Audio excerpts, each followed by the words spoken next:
दरिद्रदुःखहारिणी सदा विभूतिकारिणी वियोगशोकहारिणी भजामि विन्ध्यवासिनी।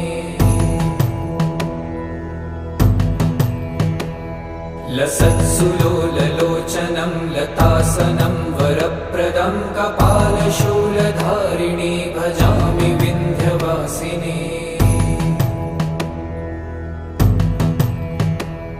कराब्जदानदाधरां शिवा शिवां प्रदायिनी वरावराननां शुभां भजामि विन्ध्यवासिनी। कपीन्द्रजामिनी प्रदां त्रिधा स्वरूपधारिणी जले थले निवासिनी भजामि विन्ध्यवासिनी। विशिष्टशिष्टकारिणी